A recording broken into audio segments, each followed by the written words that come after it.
So, ayan, good day po everyone. Ayan,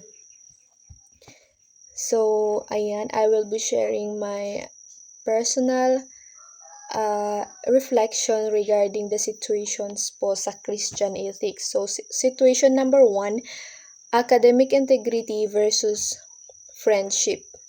Your classmate, who is also your best friend, asks you to share your answer during an important online exam. Refusing might hurt your friendship, but helping them is cheating. So, question, how will you handle this situation? By the way, sa akin po, wala pa naman akong na-encounter na ganito. Pero, siguro sa high school, meron po yung kapag, yun nga, pipiliin mo pa rin yung academic integrity, hindi yung pag-cheat. Kasi yan talaga ang way para ma-measure talaga kung ano ang kaya ng ating utak, or yan, nakabase kasi sa understanding po natin ko ang exam. So, para sa akin, I will not allow him to cheat kasi magiging unfair yun sa kaklase. And then, masisira yung fairness at integrity at saka yung learning po. And then, isa pa, I will talk to him calmly. Ipapaliwanag ko sa kanya na mali yon at mag-offer na lang ng tutorials or mga tutors para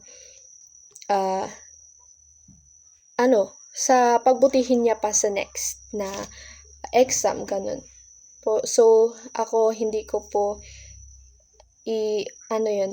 ako papanig sa friendship, kundi academic integrity po. Kasi, although na-experience ko po before, when I was high school, yung answers, pero,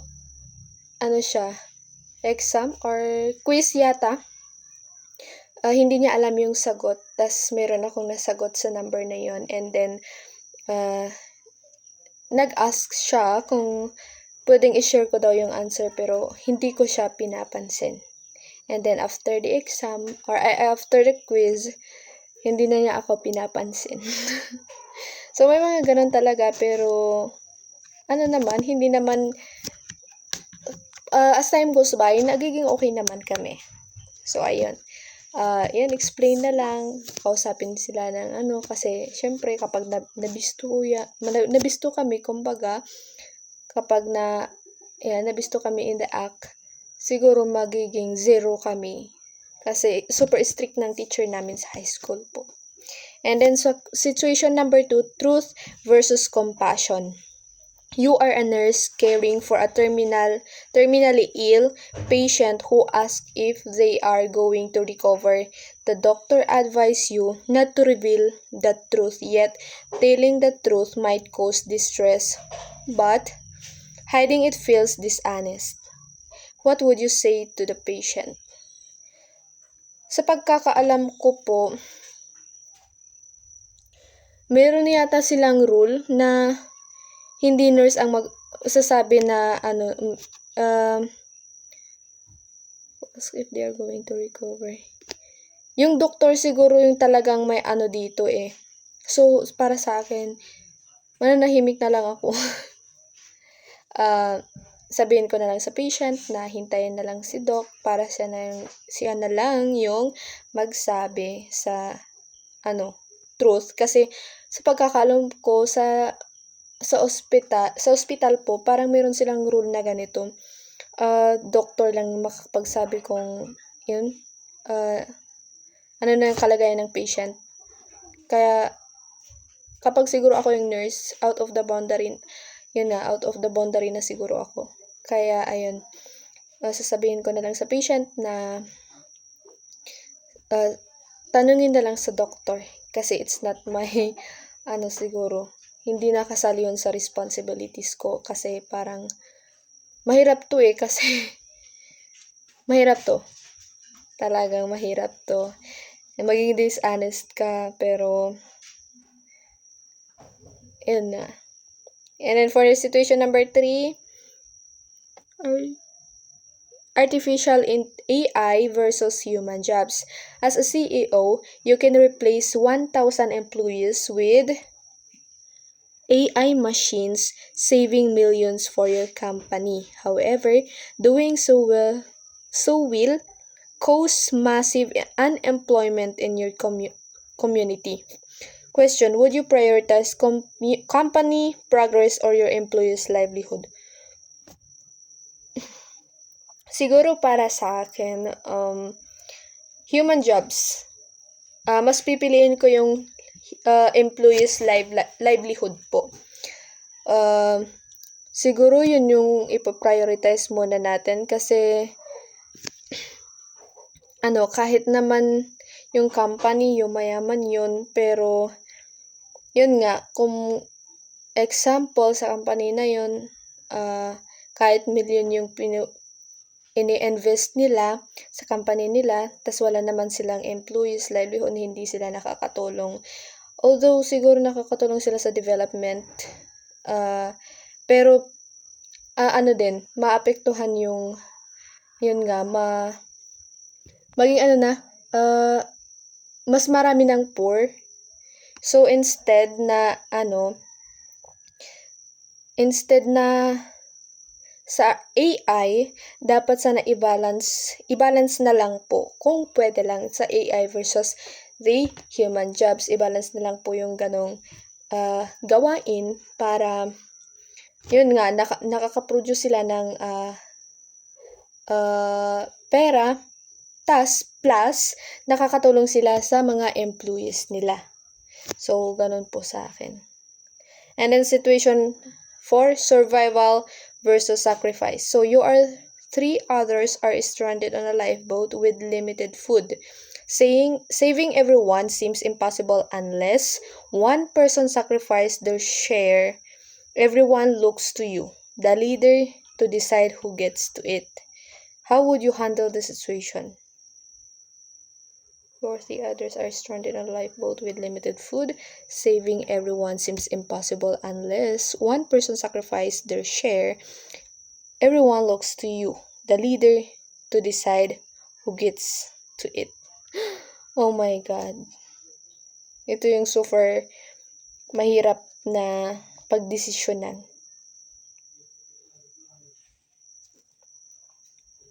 Siguro share na lang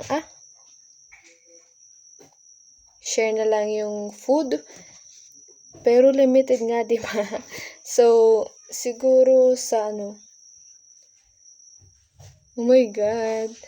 Pag sa food, siguro 3. Kapag mag-sacrifice ka, yung 2 masisave. Instead, pipiliin mo yung survival, pero yung 2, hindi siya masisave. So, mas pipiliin natin yung 2 lives. So, ganun lang po yun. And then, hindi ko alam. Situation number 5, the refugee crisis. You are a ship captain rescuing refugees at sea. Your ship is already at full capacity, and taking more people could sink everyone. If you refuse, the refugees might die. What will you decide? Save some and risk all, or protect the ones on board? On board pala. Of course, ipoprotect ko yung nasa on board kasi, yun nga, kahit isave mo yung mga refugee, maririsk kayong lahat. So, para hindi marisk lahat is, pipiliin mo na lang yun nga, hindi mo na sila isasakay sa ship po para hindi na siya mag-over capacity, hindi siya mag-overloaded. At para hindi po kayo hindi tayo ma-risk. Kumbaga, siguro sa sa company, ganun din. Kapag may toxic na, or may nag-scam, or there are some conflicts sa company, tas may mga tao na involved doon, mas pipiliin na lang na paalisin sila instead of makisali sila tas marisk lahat ng investment ng company. For situation number 6, the end of life's choice. So someone close to your heart is terminally ill and in unbearable pain. They beg you to help end their suffering peacefully, even though assisted death is illegal in your country. Would you help them, or follow the law? Explain your decision. Siguro para sa akin, kahit malapit siya sa puso ko, hindi ko siya tutuluyan. Kasi, yun nga, isa yung what do we call that? Kasal yun sa 10 Commandments na bawal pong pumatay. So, para sa akin, yun na lang po yung yung commandments na lang po yung susundin ko. Kahit na siguro yun yung way talaga na na syempre lahat ng tao siguro na yun, like, hihirapan sila bago sila mawala sa mundo.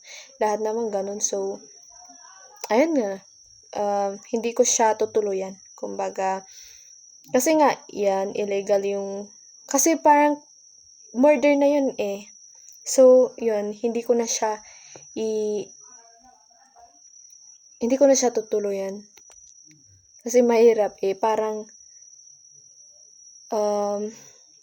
baka ako pa yung makasuhan, di ba? Tas ayun, labag po yun sa ng Diyos, batas ng Diyos po. So sana yun yung isipin po natin bago tayo mag-act ng ganitong sitwasyon. Kasi mahirap. So, for situation number 7, the vaccine ethics question. So, a deadly pandemic is spreading fast, but vaccine supplies are extremely limited. You must decide who gets vaccinated first: children, elderly, frontliners, or government officials. Who would you prioritize, and what ethical reasoning supports your choice? Oh my God, so mahirap. Siguro sa children. Kasi, pwede ba dalawang piliin? Mga frontliners and children kasi, pwede po sa. So, children. Pag sa elderly, pas na yan eh. Elderly na nga sila. So, sa frontliners na lang and children. Kasi yung frontliners, sila yung nagsisave ng life po natin. Sila po yung nag-accommodate po sa mga, yung